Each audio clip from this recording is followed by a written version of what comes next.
Welcome back, everyone. Welcome back to another week, another edition of the Ursasaurus Cup number 4. Your weekly dose of Open StarCraft. I'm of course your ZvP. With me, I'm joined by the people in the chat, by the players as well, and by my lovely plushies. Welcome, everyone. Welcome.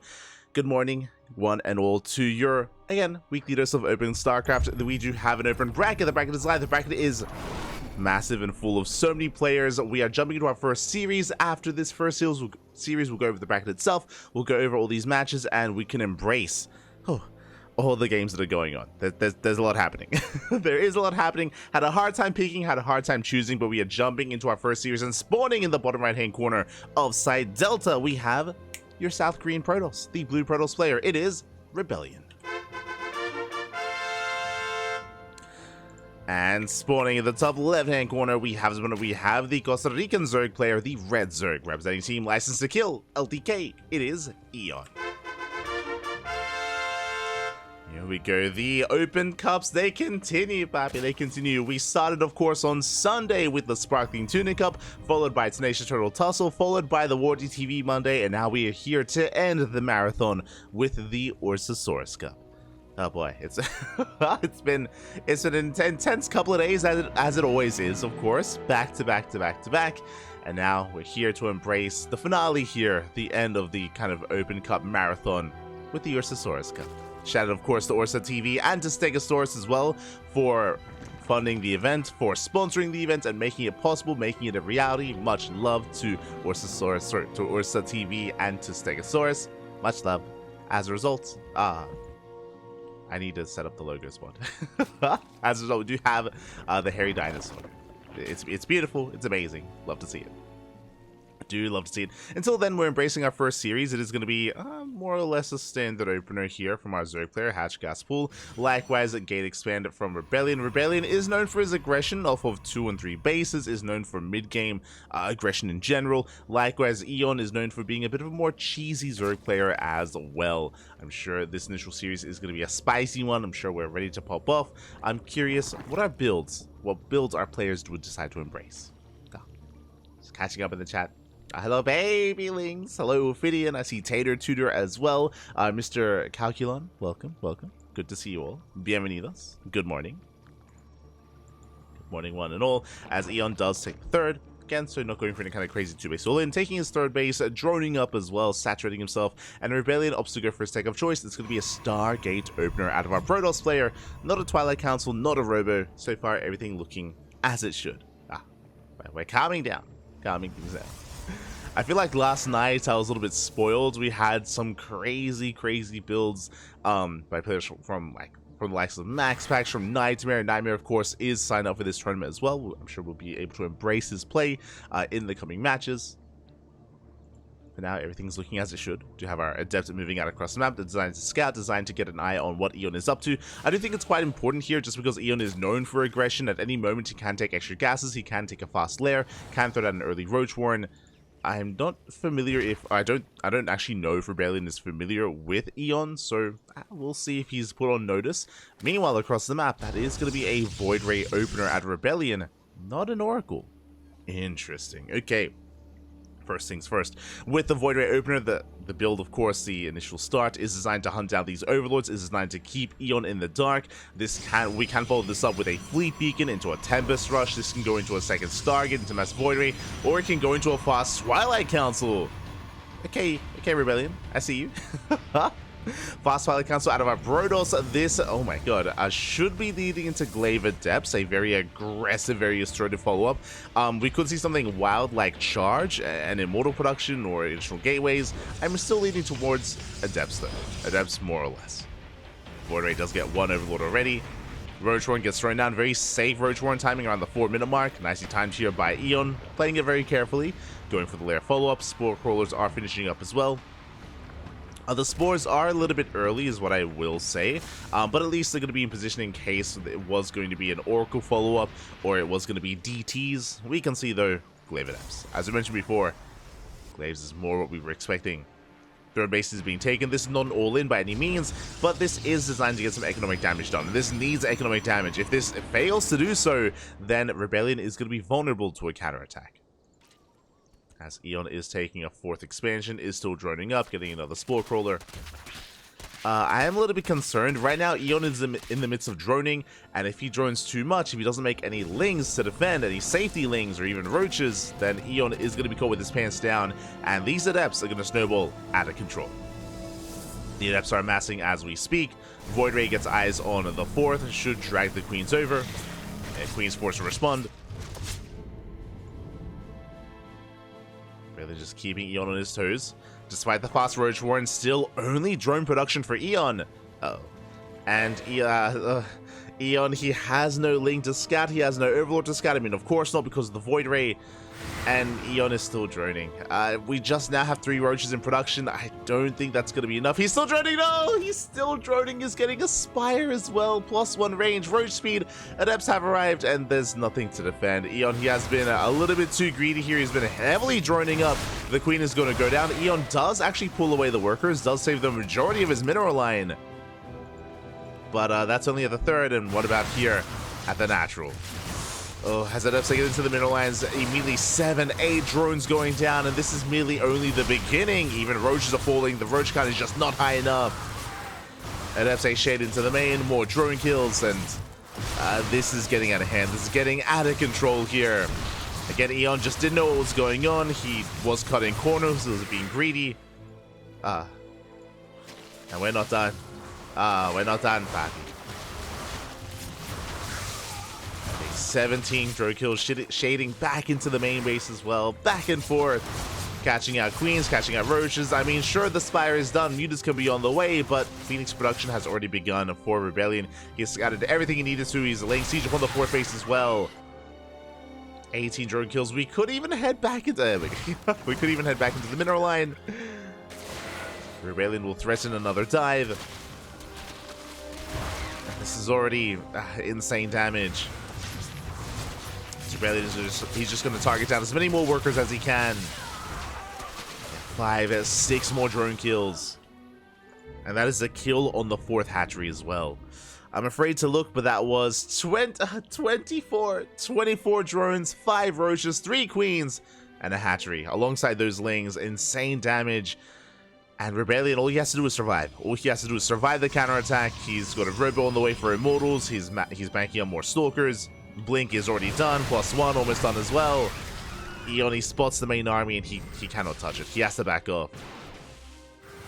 He cannot engage with all these Stalkers. He's going to attempt to, but alas, is going to be punished for it. Yeah, the Roaches are all going to be cleaned up. It's going to take down like 1 or 2 Stalkers. Not much more than that. And even though EON's all in, there's just not really much he can go for. I mean, he's going for an infestation bit. I'm curious if that's going to be for investors, for fungal growths, maybe swarm hosts. There are a couple of options available here for EON. None of them amazing. As ReBellioN is going for a counterattack.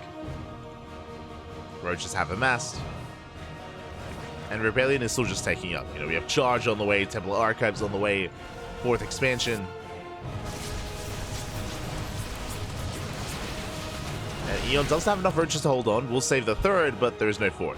There is no 4th hatchery. Adepts a shade into the natural, getting another drone. Another couple of drones. There's going to be 3 more workers going down. Now, what I will say is that a chance here, and an opportunity for ReBellioN is for EON is if ReBellioN is too greedy. If he takes his expansion, if he takes up too heavily, if he starts working towards, I don't know, Sky Toss, for example, and if he misses Warpins, then maybe EON can snowball out of control with an all-in. But is relying on kind of ReBellioN making mistakes in that sense. Heavily supply blocked, we have 7 Overlords on the way. And EON is going into mass Muta. I mean, hey, he had that Muta tech from earlier. He had that Spire. So Mutas are banking up. ReBellioN has a cannon in the natural. He has a cannon in the main. 3rd base likewise cannons as well. That's not designed to kill the Mutas, but designed to just buy time. Buy time for ReBellioN to respond. The Phoenixes. As they do move out. Getting an Overlord. Getting a second. The Mutas, they have to respond. Oh, and now ReBellioN, he knows to make additional Phoenixes. Does spot the Muta count. Fleet Beacon's on the way. That's going to be for Phoenix range.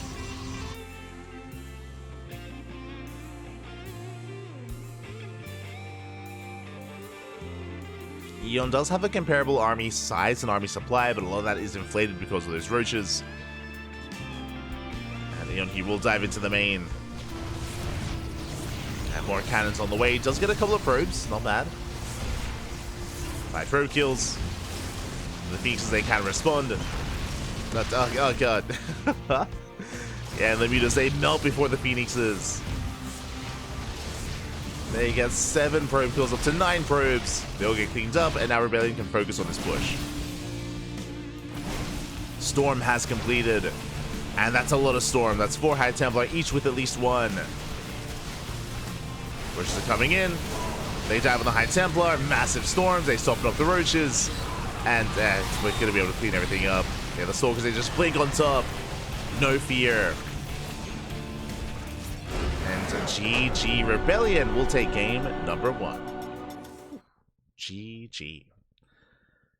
Again, ReBellioN going for a very cheeky build, going for a Void Ray opener into Glaver Depths. Unfortunately, even though EON did have a very safe timing with the Roach Warren, remember it was a 4-minute Roach Warren, which was, you know, a nicely timed Roach Warren, he was droning. He was droning up quite heavily, and as a result, he had nothing to defend against those Adepts. Unfortunately, he had nothing to scout. I mean, that's the power of the Void Ray opener, is the Void Ray hunts down all the Overlords, makes it that much more difficult to scout, that much more difficult to get a read of what's going on. And as a result, EON was caught with his pants down. Not like this. And now we're getting into game number 2. As we get into game 2, a shout out to C Grail in the chat. Papi God, thank you so much for resubscribing for 20 months. That's a lot of months. Gracias, papi, gracias. Good to see you. Thank you so much for the support. We do appreciate it. Shout out to, I see C Grail. I see Maestro Slowbro as well. Get that. Good to see you once again. Base to restart as well. Rowdy. Hello, Rowdy. Get that. Get that. Payfair as well. Welcome. Bienvenidos. Bienvenidos. Good morning. As we're jumping into game number 2, and again, I don't feel like we've really got we really were able to allow EON to get into his game in game 1 and really show us what he's made of. I'm hoping he can do so here in game number 2. Spawning in the top left-hand corner of Oceanborn, we have the South Korean Brodos player, the Blue Brodos, representing himself, currently teamless. It is ReBellioN. And spawning in the bottom right-hand corner, we have his opponent, we have the Red Zerg player, representing Team License to Kill. It is EON. Costa Rica. Let's go. And again, before EON could really get into his own build and get into his own game, he was kind of stifled and he was shut down. And this time, EON going for a gas first. Let's go. Is going to be a gas opening here out of EON. Gas into spawning pool into a more delayed hatchery. And ReBellioN will come in with the first scout. ReBellioN will confirm. Now, this can be a couple different things. This could be fast link speed into just droning. This could be for a fast lair. Could be for a fast Roach Warren. Could be for a Bane, a Bane bust as well. EON has options. Does have options with how aggressive he wants to be. Will be expanding, and it's on ReBellioN to try to piece together what exactly EON is up to. What is he going for? So Probe is just patrolling, trying to get as much scouting information as possible. We have our initial links on the way. ReBellioN back at home, just gate cyber expands. A more delayed expansion here by ReBellioN. Upon seeing the opener, does go for the fastest cyber core, does fully wall off. Say fully wall off, throws down the gateway. He's on hold position. Does skip the initial zealot. Interesting, going for the adept instead. And Lings are moving out. Behind this, EON, he pulls out. Okay, he pulls out a gas. It's only Ling speed. There's no further tech behind this, just Ling speed. And from here, he can go for a Link Flood or just drone. Moving out, shield battery is on the way. EON is making more Lings. That is more Lings on the way for EON, and is he gonna make more from here? Yeah, he's link footing. He doesn't. Oh, he's not just link footing. The boys are being pulled as well. It's all or nothing for EON. One way or another, the game will end. Now, the downside is that ReBellion's playing very safe. He already has a shield battery, soon to be an overcharge available as well. It's not going to be easy to break this position. Stalkers are in production. Second shield battery on the way. Probe is in position to wall off. Not like this. And ReBellioN, oh yeah, he will have time. Does wall off. It drones, they try to drone drill past, but alas, the wall is solid. There's a shield battery, yeah, there's a shield battery as well, and EON, he's not going to get much done here. He's going to attempt to. But with an attempt with 2 Stalkers, with 2 shield batteries, soon to be 3 shield batteries, and yeah, this wall is still looking quite strong. I mean, the gateway's taking some damage, but there's the overcharge, keeping the gateway alive. The Lings melt, the drones, they're not breaking through. Oh, they do actually manage to mineral walk past, but yeah, GG gets called. GG gets called, and ReBellioN will take the series 2-0. GG. GG, well played. Again, a really solid response out of ReBellioN. I'm playing it very safe. Remember, he did scout the initial gas first, so he knew to be careful. That's why he had already walled up. He had a probe in position as well. Didn't quite scout and didn't quite get confirmation of what was going on, but was ready for it nonetheless. GG. GG, well played. ReBellioN does take it. My condolences to EON. You know, we got a lot of love for EON here, and he definitely can take it to ReBellioN, but was just really unfortunate in game 1 that he was caught with his pants down. And here in game 2, ReBellioN was just really safe. I do want to say that maybe ReBellioN is more familiar with EON. I mean, they're both very active players in the online tournament scene, so I'm sure they faced off before, and ReBellioN looking solid. Does look solid. GG, well played. With that, we have our first round wrapping up, and there's a lot to go over. In the chat, if you guys want to have a look back yourselves,